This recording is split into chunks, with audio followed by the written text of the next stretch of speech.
السلام علیکم۔ آج ہم ایک اہم کتاب ہم کون ہیں کا تفصیلی جائزہ لے رہے ہیں۔ یہ مولانا محمد علی صاحب کی تصنیف ہے اور اسے احمدیہ انجمن اشاعت اسلام لاہور نے شائع کیا ہے۔ جی، اور یہ کتاب جیسا کہ آپ نے کہا ان کی شناخت کے حوالے سے بہت کلیدی ہے۔ تو آج ہمارا مقصد یہی ہے کہ اس کتاب کے ذریعے سمجھیں کہ لاہور احمدیہ جماعت یا احمدیہ انجمن اشاعت اسلام لاہور اپنے آپ کو کیسے دیکھتی ہے، ان کے عقائد کیا ہیں، خاص طور پر اس پس منظر میں کہ کتاب خود کہتی ہے کہ انہیں اکثر عام طور پر مسلمان نہیں سمجھا جاتا۔ بالکل، اور کتاب کا عنوان ہم کون ہیں اسی بنیادی سوال کی طرف اشارہ کرتا ہے۔ صفحہ اول پر ہی یہ سوال موجود ہے۔ اس سے ظاہر ہوتا ہے کہ انہیں اپنی شناخت کو واضح کرنے کی ضرورت محسوس ہوتی ہے۔ اور کتاب کے مطابق انہیں کون کافر سمجھتا ہے؟ کیا صرف عام لوگ یا؟ کتاب کہتی ہے کہ عام مسلمان بھی اور بعض اوقات پڑھے لکھے لوگ بھی۔ تو یہ ایک سنگین الزام ہے جس کا جواب دینا آپ کہہ سکتے ہیں کتاب کا ایک مرکزی نقطہ ہے۔ اچھا، تو اس الزام کے جواب میں ان کا سب سے بنیادی موقف کیا ہے؟ وہ کیا کہتے ہیں؟ دیکھیں، سب سے پہلی اور بنیادی بات جو کتاب میں بار بار دہرائی گئی ہے وہ ہے کلمہ طیبہ، لا الہ الا اللہ محمد رسول اللہ پر مکمل اور غیر متزلزل ایمان۔ وہ بہت زور دیتے ہیں کہ جو بھی یہ کلمہ پڑھتا ہے اسے کافر نہیں کہا جا سکتا، اور اہم بات یہ کہ وہ خود بھی کسی کلمہ گو کی تکفیر یعنی اسے کافر قرار نہیں دیتے۔ یہ تو ہوئی کلمے کی بات، لیکن اصل جو ایک متنازع نقطہ بنتا ہے وہ نبوت کے تصور سے جوڑا ہے۔ تو ختم نبوت پر ان کا کیا موقف ہے؟ کتاب کیا کہتی ہے؟ جی، یہ بہت اہم سوال ہے۔ کتاب اس پر بالکل واضح موقف پیش کرتی ہے۔ وہ بار بار کہتی ہے کہ حضرت محمد صلی اللہ علیہ وسلم اللہ کے آخری نبی ہیں، خاتم النبیین ہیں، اور آپ کے بعد کسی بھی قسم کی نبوت، مطلب کوئی نئی شریعت لانے والی یا مستقل نبوت جاری نہیں ہو سکتی۔ وہ ختم نبوت کے عقیدے پر سختی سے کاربند ہونے کا دعویٰ کرتے ہیں۔ اچھا، اگر وہ ختم نبوت کو اسی طرح مانتے ہیں تو پھر مرزا غلام احمد صاحب کی حیثیت کیا ہے ان کے نزدیک؟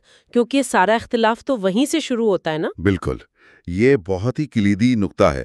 کتاب کے مطابق لاہور احمدیہ جماعت مرزا غلام احمد صاحب کو 14ویں صدی کا مجدد مانتی ہے۔ مجدد یعنی ریفارمر؟ جی، ایک مصلح، دین کو زندہ کرنے والا۔ انہیں نبی نہیں سمجھا جاتا؟ جی، یہ مجدد کی اصطلاح بہت اہم ہے کیونکہ یہ اسلامی روایت میں ایک تسلیم شدہ حیثیت ہے۔ تو یہیں پر وہ فرق بھی واضح ہو جاتا ہوگا جو ان کا قادیانی جماعت سے ہے۔ اکثر لوگ دونوں کو ایک ہی سمجھتے ہیں۔ کتاب اس فرق کو کیسے بیان کرتی ہے؟ جی ہاں، کتاب اس فرق پر کافی زور دیتی ہے۔ بنیادی اختلاف مرزا صاحب کی حیثیت اور نبوت کی تشریح پر ہی ہے۔ لاہوری جماعت کہتی ہے کہ وہ مجدد تھے، نبی نہیں، جبکہ قادیانی جماعت کا موقف اس سے مختلف ہے۔ دوسرا بڑا فرق خلافت کے نظام اور بیعت کا ہے۔ کتاب کے مطابق لاہوری جماعت میں قادیانی جماعت جیسا خلافت کا نظام یا بیعت کا طریقہ نہیں ہے۔ اور تکفیر کا مسئلہ؟ جی، تیسرا اہم نقطہ تکفیر کا ہے۔ کتاب کہتی ہے کہ لاہوری جماعت کسی بھی کلمہ گو مسلمان کو کافر نہیں کہتی، جبکہ قادیانی جماعت کا اس معاملے میں تاریخی طور پر ایک الگ موقف رہا ہے۔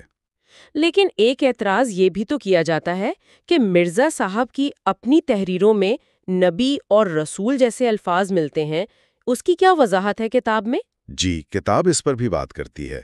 وضاحت یہ دی جاتی ہے کہ اگر مرزا صاحب نے کہیں یہ الفاظ استعمال کیے بھی ہیں تو وہ مجازی معنی میں تھے، استعاراتی طور پر تھے، یا پھر وہ محدثیت کے درجے کو بیان کر رہے تھے، جس کا مطلب ہے اللہ سے کثرت سے ہم کلام ہونا یا الہام پانا۔ یعنی حقیقی شرعی نبوت مراد نہیں تھی؟ بالکل نہیں۔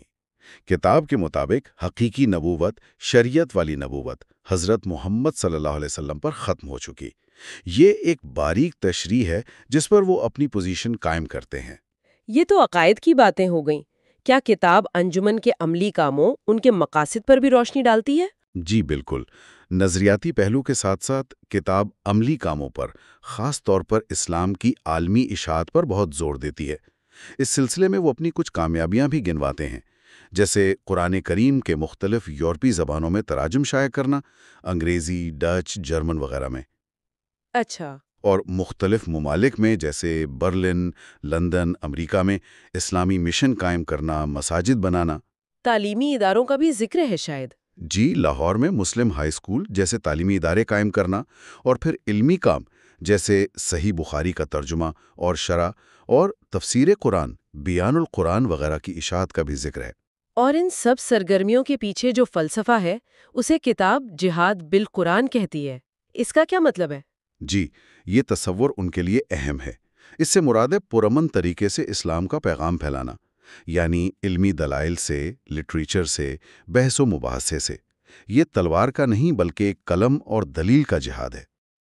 کتاب اپنے اراکین کو اسی کام کے لیے وقت اور مال کی قربانی دینے کی تلقین بھی کرتی نظر آتی ہے۔ آخر میں کیا کتاب کچھ بنیادی اصول یا عقائد کا خلاصہ پیش کرتی ہے جن پر یہ پوری دعوت مبنی ہے؟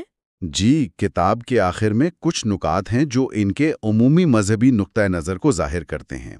مثلا یہ کہ اسلام ایک زندہ مذہب ہے جو عقل اور علم کے مطابق ہے، قرآن شریعت کا بنیادی ماخذ ہے، تمام انبیاء اور دوسرے مذہب کے بانیان برحق کا احترام کرنا چاہیے، اور خدمت خلق اور رواداری پر زور دیا گیا ہے۔ تو خلاصہ یہ ہوا کہ مولانا محمد علی کی یہ کتاب ہم کون ہیں لاہور احمدیہ جماعت کو ایسے مسلمانوں کے طور پر پیش کرتی ہے جو کلمہ اور ختم نبوت پر پختہ یقین رکھتے ہیں، مرزا غلام احمد کو نبی نہیں بلکہ مجدد مانتے ہیں، قادیانی جماعت سے نبوت، خلافت اور تکفیر جیسے اہم معاملات پر اختلاف رکھتے ہیں، اور ان کا بنیادی مقصد علمی اور پرامن ذرائع سے دنیا بھر میں اسلام کی تبلیغ و اشاعت ہے۔ بالکل درست۔ اور اس پوری بحث سے ایک اہم نقطہ یہ بھی نکلتا ہے کہ کیسے مختلف مذہبی تحریکیں، خاص طور پر جدید دور میں، اپنی شناخت قائم کرتی ہیں۔ وہ اپنے بنیادی متون اور تاریخی شخصیات کی تشریح کرتی ہیں، خود کو دوسروں سے الگ کرتی ہیں۔ یہ کتاب بھی اسی عمل کی ایک مثال ہے، جو اسلام کو ایک عقلی اور پرامن مذہب کے طور پر پیش کرنے کی کوشش کرتی ہے۔ یہ واقعی ایک دلچسپ پہلو ہے کہ کس طرح مذہبی شناختیں بنتی ہیں اور وقت کے ساتھ ساتھ ان کی تشریحات بدلتی رہتی ہیں۔ جی بالکل۔